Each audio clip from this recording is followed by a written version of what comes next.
Welcome everybody to the second episode for the week of Two Crime Besties. Yay! How are you getting two of us for the week? I know, two episodes in a week. This is to make up for the fact that we missed a couple of weeks unintentionally, so bonus for everyone. Oh, do you know what? It's a bonus for me. I get to spend the time with you. That's it. Right back at ya. Right back at you. We're actually, after we finish recording today, where are we going? We're going away on a weekend for the girls. Yay, girls' weekend away. Yay. With our lovely friends Marissa, Caitlin and Hayley. Yes. And shout out. Yes, massive shout out to them. I am excited for a nice weekend, a few drinks, a few oysters. And not for you. And we're going to have a great time. We are. It's going to be so good. Yeah. Yeah. No can't kids. Wait. Just, yay. And the weather's looking not too bad. Yeah, it's cold. The season has definitely shifted. Yeah, the season's shifted. Yeah, but it's beach with a nice coat, like kind of. Yeah. It's it's not freezing. It's going to be sunny but cool. Yeah. Perfect. Wine drinking weather. I think any weather's wine drinking weather. But, maybe. But yeah, we'll go with it. Totally. Happy for some sunshine. Yeah. You can have your oysters. Yep. You can have your bread and butter or whatever comes with it. I don't know. I'm not in jail. I'm just trying to think like what else comes out at like as an that was the first thing that came to my head. What would you order instead? Maybe some olives or something. Oh yeah, okay. Maybe some bread. I wasn't that far off then. What else goes with champagne? Am I going to be made to eat an oyster? Oh, you should try one. I don't know if I can do it. You've never tried one before? No, I've snotball. They're not though. Aren't they? They certainly look it. Do you actually chew them or do you just swallow? You kind of... No, I think I chew them. I actually don't know what I do. I think I do. Yeah, no, I think I chew them. Okay. I think. I'm just trying to think now. At Christmas time, we went over to my in-laws for lunch one of the days, and my father-in-law was like, I went to wherever, some seafood market, and I bought everyone oysters. And I was like, bloody beauty. Like, this is fantastic. Anyway, Heaven. He literally bought us a dozen oysters each. A dozen each? Each. A dozen? A dozen. That's a lot. It was a lot of oysters. And then also by the end of that, because they're quite rich. Yeah, right. So by the end of that, I was like, I actually don't feel like eating else. like the really nice rest of the meal that he'd prepared because he's an amazing cook. Oh, wow. That's where Peter gets it, is it? Yeah. Okay. Yeah. Yep. Frank's a really good cook. But then I was like, now I don't know that I'm going to be able to enjoy the other delicious delights. Did I just give Peter a compliment? Delights. Sorry. Credit where credit's due, I suppose. No.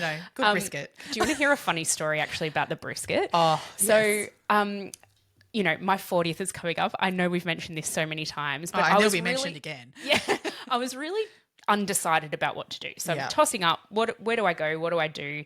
Anyway, lots of different reasons, but I'm like, you know what? I'm actually going to have it at home. The venues that I was looking at were either not available when I wanted them to be because my birthday's in the middle of winter, so like some of the places don't hold functions over winter, like the warehousey type places and stuff. Yep. And then the place that I wanted to have it had an absolute cap of 50. You couldn't have more than 50 people. And I was like, well, even my bare minimum guest list is more than 50. Yeah. So I'm like, what do I do? Anyway, decided to have it at home. I was talking to my girlfriend Michelle about it and just telling her, this is what I've decided to do. And she's like, that sounds absolutely fantastic. Can't wait. Just make sure Peter doesn't get in his head that he's going to be cooking a brisket for it. And I was like, there is absolutely no way he is cooking a brisket because, like, can you imagine? Like, I want this to be a nice affair and I don't want a big hunk of meat and also the mess that goes with it. Don't even get me started on that. The smoker sort of situation, as much as, like, the meat can be really great, but it's an ordeal. It's an ordeal. And it's a mess. And that's not the vibe I'm going for. No, I'm not going for brisket. So it's giving brisket. So anyway, I didn't even tell Peter about this conversation with Michelle. Yeah. Just sort of got on with it. Anyway, we were lying in bed the other night and he's like, I actually had a bit of an idea about your birthday. And I was like, yeah. And just before that, I'd said to him, I want to buy a Ninja slushie and make frozen margaritas. And he was like, absolutely. And he was like, yeah, great idea, cool. And then he's like, I've had this great idea. I'm like, oh, what is it? And I thought it'd be along the lines of like, I don't know, another cocktail we can have or something like that. He's like, I'm thinking, hear me out here. God. I'm going to make a brisket. And I'm like, no, you're not. That's a hard no from me. I'm like, I don't really think you're getting the vibe of what I'm going for. Yeah. So, yeah. Love that he wanted to. You know. Yeah, I appreciate it. I appreciate the want to go to effort, but I'm sure there'll be a million other things I can make him do in the day. There will be a list an arm's length long for Peter to do prior. Because you shouldn't be doing any of it. No, that's right. No. Absolutely. That's it. Yeah. So anyway, that's where we're at. Love him. Before we get started today, I do have a shout out for Laura Everness, I think is her surname. She sent us a really lovely message, DM'd us a really lovely message, and just very complimentary. And she'd only just discovered the podcast and she reckoned she was almost up to date. Wow. Well, I'm guessing you're here today on Thursday when we've released this. Yeah, you'd want to be. Oh, I love that. Let us know if you are actually. Yes. Yeah, that would be great. Oh, God, I love that. Yeah. But that's the thing. I think because we had the 2 weeks off, so many people have caught up. Yeah. Which, sorry. But, it's so cool because the numbers that have been ticking over of, previous episodes have been absolutely solid lately. So everyone is going back and watching and listening. Yeah. Say watching and listening because people are watching. Gross. People are watching. Oh, it's really scary. Oh. I know we do the video thing, but it's really just sort of like... it's a secondary. I mean, look, primarily podcasting is an audio medium, thank God. Yes, we definitely have faces for radio. Oh, for sure, for sure. Some days more so than others. The fact we have to pull out some makeup every time we do this. Yeah, that's right. It's really annoying. I look back on our first videos where we thought, there's no one going to be watching. We don't even put makeup on or anything. Now we're like, at least we need to slap something on the face before we get going. I need to start learning how to do contouring. I need to do like a makeup tutorial or something. God, I'm down for it. I've never really learned how to do my makeup, I have to say. Never been into that. So, yeah. I just do like YouTube tutorials or actually TikTok or whatever same. These days. That's and I'm like, that's how you make your eyes look nice. But I'm still not that good at it. I suck at it. I think it's a patience thing. I don't have the patience for it. And also, like these women who take, and men, people who wear makeup, who take like literally an hour to put on their makeup. Mine takes me like maybe 3 minutes. Oh, yeah. Whack it on. Like, you ate your breakfast while I did mine before. Like, it's just... Oh, no. I actually thought you took your time compared to what I do. So. I was feeling pressure. I was being watched. I was shoveling my breakfast. I look like I know what I'm doing. Yeah, you really did. No. I got the illusion. No, it's all illusion. Anyway, so... second episode of our 3-part school shooting series. Today we are going to be talking about the Sandy Hook Elementary School shooting, which took place on the 14th of December in 2012 in Sandy Hook, which is in Connecticut in the US. This is the deadliest school shooting of an elementary school in the US this day. Ranked number 2. 2 overall. Overall, they're one ahead of it, which was actually one I don't know really well. It's not. I was like quite shocked to see it. And actually have to pull up the name of it because I can't remember it off the top of my head. It's Blacksburg, Virginia, which, I mean, I remember hearing about it, but I don't know it in the depth that I know the 3 that we're discussing over this series. Absolutely. So maybe that's something we can look into at some point. Yeah, it caught my attention that was one that wasn't really on my radar. But yeah, that this is number 2, just absolutely, and it's an elementary school to boot, is just awful. Oh, it's horrific. So as opposed to the Columbine school shooting, this school shooting was actually perpetrated by a single perpetrator by the name of Adam Lanza. Yeah. He shot and killed 20 of the victims were children between 6 and 7 years old. Like, honestly. And the other 6 were adult staff members. And his mother. So, I was going to say the total death toll was 28, including himself and his mum. Yeah, so at the school it was 26. But prior to getting himself down to Sandy Hook, and we still don't really know why he chose Sandy Hook Elementary. It wasn't the school that he attended. There was lots of rumour at the time that his mum had worked there, that all these sorts of things, but they found no connection really. Aside from proximity of where he was living at the time. Yes, yeah. So I feel like, we were talking in the Columbine episode about these copycat type murders. Maybe he...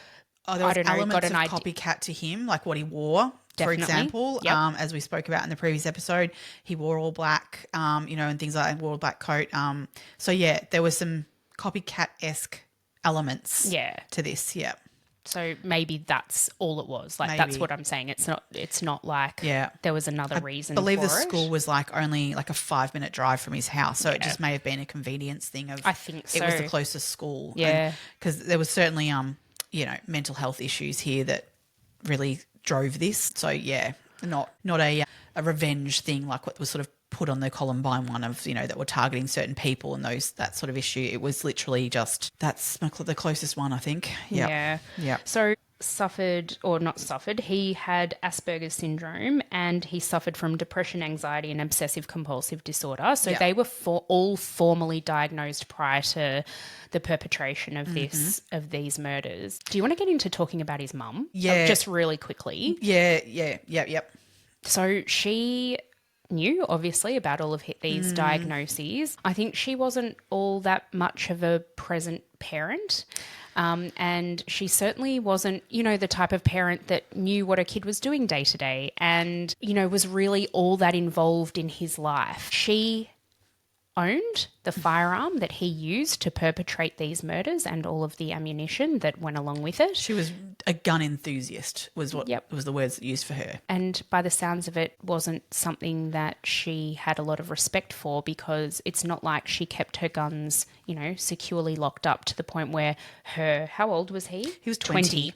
To the point where her 20-year-old son couldn't access them. I mean, He had I know full access. he had full access, but not the licenses to go with it. So I know, there are people who own guns and they have them locked away in a safe. Their significant other probably doesn't even know the combination to that safe because that's the safest way to own and keep a gun, even though I completely disagree with that. Oh, that's a completely personal thing for me, but Yeah. I just don't think guns belong in anyone's house or anything like that. Controversial probably if we've got some US listeners, but that's the way I feel. The purposes for guns to me are, if you live on a farm, you might have a purpose for a gun. Absolutely. And I do understand people use them recreationally in terms of like. But that's why you've got gun clubs where you can keep your guns. Things like that. Yeah, I don't feel comfortable with the thought of actually having guns kept in a house. No.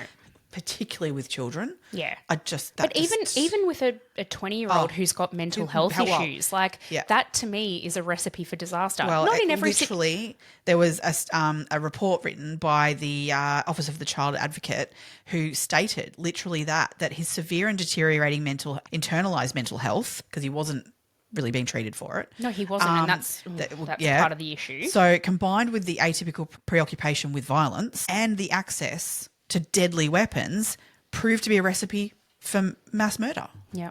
Like that was in their report. That's what they wrote of him. But this is the thing. Like, I know you can't kill a person with a gun if you don't have a gun. And to me, this situation wasn't just like, oh, we didn't understand he had these issues. He was treated by psychologists and it was recommended that extensive support be put in place for this boy. So he was a man. Yeah. So Yale Child Study Centre was where he was treated originally with an antidepressant drugs. He was also given medication at one point where he took it for 3 days, didn't like it, so stopped taking it. There was practically no intervention from that point onwards. And his mum just chose to not do these things that were being highly recommended. And this was before he turned 18. Yeah, it's not like, he was a child at this time. No. His mother did not enforce or she never followed through with anything or followed up on anything. Now, I know it's easy to blame the parents in these situations and there's obviously a lot of nuance in all of this. But as a parent of a child who's got these significant issues going on, and I'm not talking about some generalized anxiety and depression. This was severe depression that he was experiencing and he was showing signs that would have been incredibly concerning. She didn't do anything about it. No. In fact, she had guns in her home. Like, what the hell? So the recommendations from this Yale Child Study Centre were for extensive special education supports, ongoing expert consultation, and rigorous therapeutic supports that should have been embedded into his daily life. Wow. So we're not talking just, needs a couple of sessions of therapy here and there. Like it was identified very much so that this was an issue And that was all largely gone unheeded. None of this was taken up. So the impact of that is huge, of what that's created for other people. His own mother did say that he didn't come out of his room for 3 months straight. Yeah. He lived in her basement. Yep. And so she described him as having no feelings or no emotions. Now, you were saying he had was diagnosed with Asperger's and depression, anxiety, as well as OCD. Now, there is no connection with having an Asperger's isn't a disorder anymore anyway. It's not even, that's right. It's not even diagnosable. diagnostic. But so autism is what he had. Yeah. That is not the cause of what happened. So there was these other issues that were going on for him as well, that we talked about it as well with Eric as well, Eric Harris. You know, that there were other mental health issues, not autism. There is no link between autism and someone doing mass shooting. To be honest, completely the opposite is what autistic people generally are like. That's right. Compliant and rule abiding, all of those things. Absolutely. But his mother apparently the only way she was allowed to communicate with him was via email. She wasn't, and they lived in the same house. Apparently, because this was not long before Christmas this occurred, she gave him a card a few days before the shooting. And in the card, it was a Christmas card. It was a check, and it was a message saying Merry Christmas and encouraging him to go and buy himself a nice new gun. What on earth? A boy, whichever, at 20, he's both to me, is living in your home and not even coming out to socialise in any way, shape or form for 3 months. And he doesn't think a gun's a good idea. Like, let's hand the kid a gun. That does my head in. Well, it did her head in, because yes, that's turns true. out on that morning before 9:30 a.m. he shot and killed her while she was still in bed. She was in her pajamas and he shot her 4 times in the head. Awful. He then hopped in her car and drove to Sandy Hook Elementary. Just going back slightly on that. Sorry. No, just because the only motive that they can sort of link with this in respect to his mother is that she was talking about wanting to move. So because of like his situation, she was thinking that maybe that moving to a different place would be good for him. So she had potentially discussed this with him or mentioned it. But the thing was, he would not move out of the area he was in, the basement. He didn't want anyone in his bedroom. And there's a reason for that comes up later. So no one had been in there. And he was not prepared to let people come in and view the house for her to be able to then sell it. So her idea of that was that she was talking about buying him an RV so that she could move him into that and he could stay in that whilst she showed the house to, pack it up and move and everything and sell it.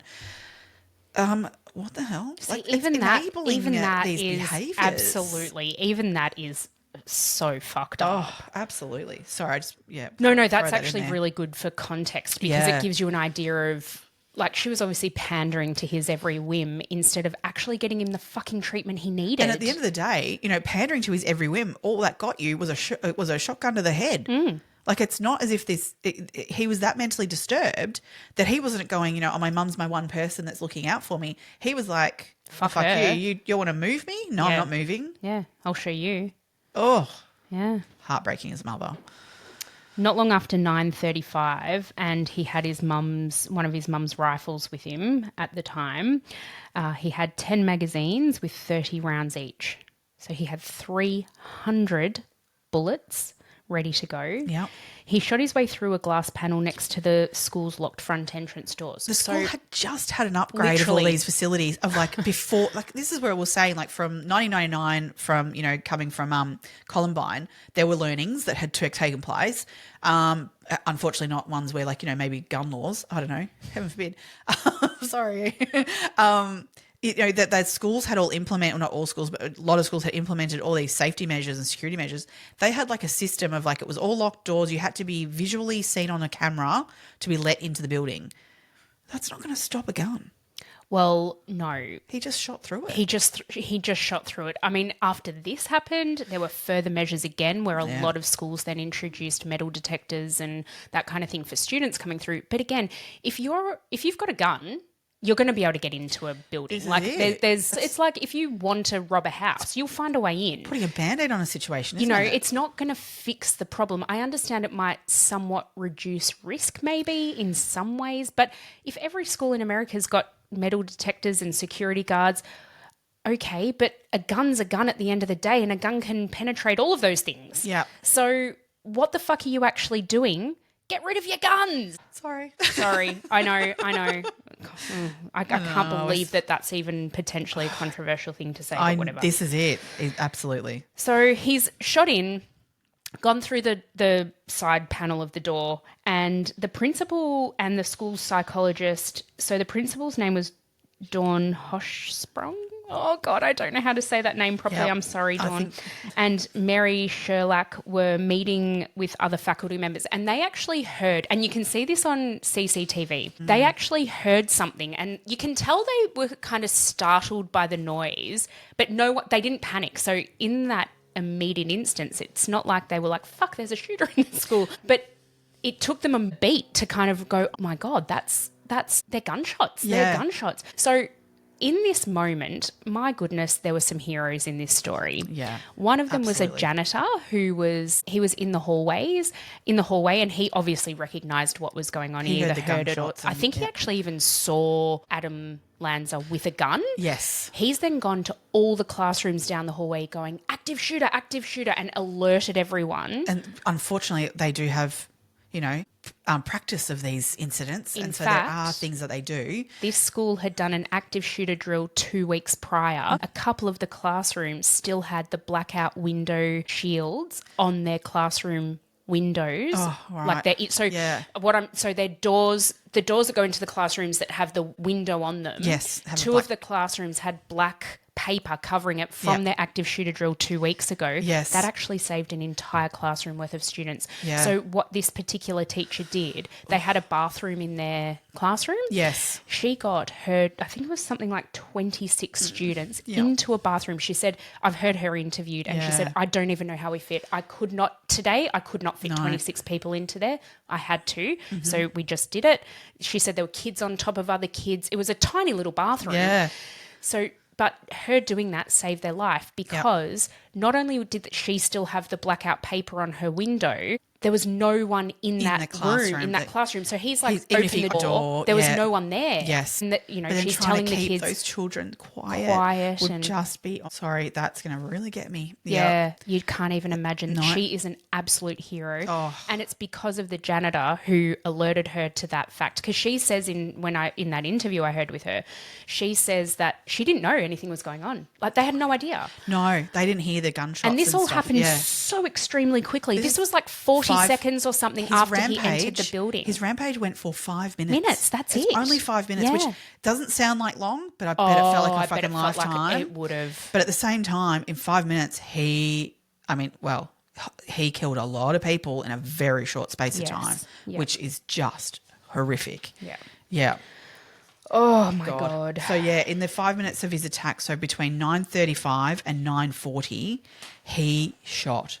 So there were a number of, as you say, like number of stories of very heroic people. Yeah. The teachers in these classrooms, there was one particular classroom where a teacher was found and she was laying on top of another student who she was obviously protecting, but unfortunately that little child also passed away. Another teacher was found and she had stepped in front of her entire class, and so she had died, but also 6 children behind her, but there were children who lived through that. One particular one who, I think there was one, she was on her own. She was the only one that survived from that group. She acted and played dead, and that's what saved her. I heard an interview with her dad. Her dad is a police officer or an ex-police officer, and they practiced at home that was what she should do if this ever happened. And she said to him when she got out of there, I think the husband and wife were together, the mum and dad were together, and this little girl came out and said, Mum, I did what Dad told me to do. I played dead, but all of my friends are actually dead. Oh, my God, she's 6 years old. Oh, no, 6 this years is old. the thing. They were 6 and 7. All the children that were killed were 6 and 7 years old. It just is horrific. This one, again, I was like pretty much the same age as the teachers that were murdered, and I was teaching a grade 1-2 class at this time. Meg. Oh. So it really hit me, this one, hard. And the thing is that what came out of this one afterwards was a lot of talk around that teachers should be given guns. For fuck's sake. And I thought, are you freaking for real? We currently as teachers, I'll have a rant here, you put on various hats in a day. You're a nurse, you're a psychologist, you're everything to these kids, and now you also want us to be gun holding? Like, That's just not what you go into teaching to do. You protect your children, and as look, by what these teachers did, they put their bodies in front of these children, and they would protect them with their lives 100%. But why on earth would teachers need guns in their classrooms? Their guns need to be removed elsewhere, not put more guns in. Oh, What 100%. on earth? Oh. I can guarantee you that I would fairly confidently say that majority of teachers in Australia, in America, all over the world are not people who like guns. I think that would be a fairly easy thing to prove, that these people are not, pro-gun who teach, and there's a reason for that. I'll just put that out there. There's no way. Teachers would walk out before they would. But you've arm got this themselves. situation where you're like, okay, these people are dying at the hands of these guns and the people on the other end of them. The solution to that isn't to introduce more guns, although that seems to be the call every time something like this happens. Yeah. The call is for more arms. There's no, like, what the fuck? No. I can't even. It seems so backwards to think about it that way around. I just don't understand. Yeah. No. At 9:40, as you say. So he's entered the building at 9:35. At 9:40 and 3 seconds, the final shot was heard by the police. They believed that it was Lanza shooting himself. He shot himself in the low rear portion of his head with a Glock, and he was in a classroom at the time, so there were students who witnessed that too, just to add fuel to the fire. So they began evacuating students at about 10 a.m. They entered the building realising that, that's the gunshots had ceased. And obviously with this one being in 2012, like mobile phones, etc., they had access to people in the building who could say to them what was going on. So there were a number of 911 calls that came through from inside the building explaining to people outside what was going on. So I think that's a big help if you can get that access for the police officers on the outside to know what they're coming into a little bit more. So they were able to enter the building by 10 a.m. and evacuate all the students and secure the school. But again, it takes them a long time to still surveil the scene, and work out what's gone on and find what was there. There was only, I think, 2 that were injured in this one. Whereas, so when he shot and he shot to kill. He shot to kill. Absolutely. So ultimately, as we said, 20 students were killed who were all aged 6 or 7, and then 6 teachers and other adults, personnel from the school that were also killed in that 5 minutes. That's all it took him. It's just so heartbreaking. Oh, it's horrible. Shall we go through the list of the victims? Yeah. So obviously we had, first of all, the first victim was his mum, Nancy Lanza, who was shot at his home at age 52. We then have the school personnel. We had Rachel Davino, who was a behaviour therapist. She was 29 years old. Dawn Hochsprung, who was the principal at 47 years of age. Anne-Marie Murphy, 52. She was a special education teacher and apparently an absolutely beautiful soul. Lauren Rousseau, age 30, a teacher. She was one of the grade 1 teachers. Mary Sherlock, aged 56. She was the school psychologist. Victoria Soto, who's 27, who was also one of the grade 1 teachers in one of the classrooms. There was actually some stuff I actually did write about her. I highlighted about her, sorry. No, please. It was really important. So the special education teacher also that you spoke about, Anne-Marie Murphy, was involved. Victoria Soto was the one found covering one of the children at the time, so she was protecting him, but unfortunately he passed away as well. So absolutely brave acts by those that were killed. The students who passed away, who were murdered: Charlotte Bacon, aged 6. Daniel Barden, aged 7. Olivia Engel, aged 6. Josephine Gay, aged 7. Dylan Hockley, aged 6. Madeline Hsu, aged 6. Catherine Hubbard, aged 6. Chase Kowalski, aged 7. Jesse Lewis, aged 6. Anna Marquez Green, aged 6. James Mattioli, aged 6. Sorry, I've lost my page. Grace McDonnell, aged 7. Emil Parker, aged 6. Jack Pinto, aged 6. Noah Posner, aged 6. Carolyn Pravetti, aged 6. Jessica Rikos, aged 6. Aviel Rickman, aged 6. Benjamin Wheeler, aged 6. and Alison Wyatt, aged 6. And as you said, there were 2 wounded teachers, Natalie Hammond, who was aged 40, and Deborah Pisani, but I'm not quite sure what her role was. So in response to this, I found this quite interesting. I mean, obviously there's the immediate aftermath, the chaos. We talked about that in the Columbine massacre. The same thing happened, reunification of parents with their students and with their children and all of that. You know, that the scene would have been absolute chaos. There was hours in some cases before parents were reunified with their children, and then you've got to think about those parents who weren't reunified with their children and what their experience would be. I find it absolutely sickening because there is a lot of shit on the internet about this where people are there's a lot of conspiracy theories and absolute fucking horseshit. I'm not even going to talk about it because it does not but it does my head that every time one of these comes up, the conspiracy theorists jump in and want a piece of the action. It's like disgusting. It's absolutely these events disgusting. Just occurred, and there's victims who are, should be, and parents who are grieving the death of the absolutely horrific murders of their children. Yep. Fuck off, people. Just fuck off. Absolutely. President Barack Obama at the time, he gave a televised address on the day of the shootings, and I'm just going to read you a couple of quotes from that day.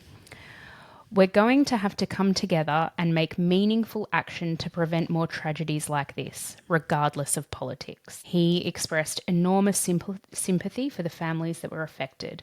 Now, this obviously then sparked yet another gun debate in the US. And the fact that Obama came out and said what he said was a massive deal at the time. But it didn't do anything. But he then didn't follow it through. And I think the IRA in... the NRA. NRA, sorry. The IRA, sorry, wrong country, wrong. Yeah.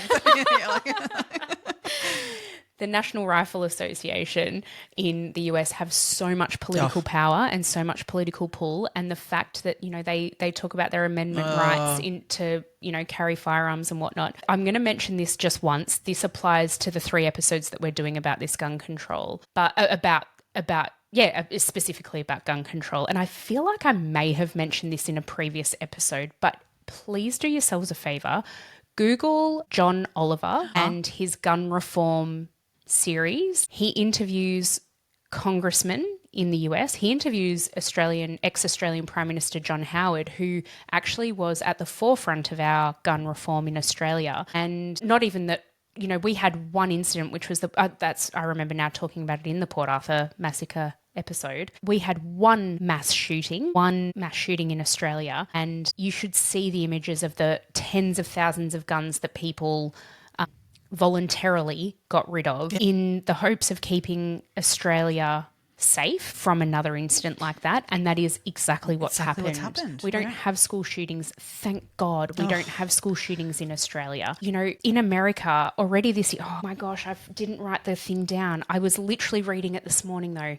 But in America already there's been tens of school shootings this year. It's crazy. We're in May. I was watching a TikTok recently of a woman who's living in Sydney, but she's an American, right? And so her husband's work has brought them here to Australia. They were only staying for 12 months at the time. And so her eldest was, preschool age. But they've ended up being under contracts been extended and they've been asked to stay. And she was like, but then we're going to look for schools.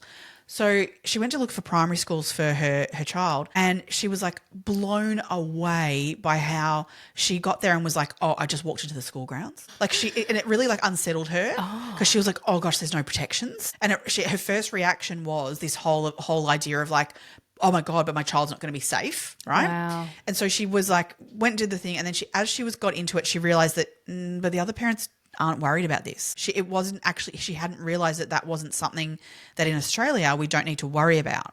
And so as she got more into it and her child started school at the beginning of the year, just this year, she's flipped entirely in terms of, I don't ever want to move back to America because she can send her kid to school without any concerns and without having to have those security measures in place. And the thing is, she finds it really hard to explain it to her friends back home. I bet. Like that. I mean, I'm sure they would all love to have that experience. Yeah. But they can't actually understand it. It's not their reality. Exactly. Yeah. And so it was really interesting listening to her talk about it, of that idea of like how incredible that is. Whereas that is our normal. Mm-hmm. And the idea of what you guys go through in America of like, honestly, I would homeschool my children 100 million% in America. If I had to be forced to live there, there is absolutely no way I would send my children to school. Like, it concerns me so much. I fully agree with you. I wouldn't live there for that reason. No, I wouldn't live there and for that send my reason. As I say, children- if I was forced to live there, which Yeah. I have no desire to. No. But yeah, I would absolutely homeschool my children. so I just couldn't send them. But as a parent, like, that's a big call too. Yeah. Like, for those parents who can't homeschool their children It's because huge they're working full time I and don't all want that to sort of homeschool stuff. my children. I know I'm a teacher and like qualified, but Yeah. No one I have wants to- so much value in the school system Yes. that even I wouldn't put my children in a school system that meant they were in danger like that. Absolutely. That is But what I'm this trying to say. But and Yeah. that is completely fair. I totally understand where you're coming from and I fully agree with you. But some people have no options. Absolutely. So there would be parents sending their kids off to school every day in the US terrified that That's your something like this normal- might happen. Vibrating level of like anxiety in a day, that's unhealthy. Yeah. Because then to me, that's actually absolutely breeding more people who go out and do these kinds of shootings. That level of anxiety in a person is not healthy. No. So getting rid of the guns would solve so many issues. Yeah. I always remember too, like when I've traveled to America, and like I remember one day I was standing in like a random shop in, buying something, and I actually had this thought of like, I was in a queue lining up to get to the register and went, it's likely that more than one even person here has a gun in their handbag. And the realization for that for me was so daunting. Like that even just can't even, like that's, I don't know how people live like that. I really don't. I don't know whether it becomes normal. Yeah. It must, because how else do you live like that? I don't even know. Yeah. I don't know because we don't have that lived experience. No. We don't know what that's like. So I'm so happy for that. yeah, same. Yeah. Same. We could probably go on about this forever, Absolutely. but we'll leave it there for now. Please join us again on Tuesday for the last in our series on the US school shootings. We'll be discussing Uvalde, which was an absolute fuck up right from the get-go. Wow, So yep. we've got a lot to talk about there. Thank you, everybody, for joining us again today, and keep us in check on the socials. Please message us. We love hearing from everybody. Well, absolutely. Thanks, everyone. And yeah, like, subscribe, rate on the, on platform. It helps us out all the time, and love the comments. So stay curious, crime besties. Bye.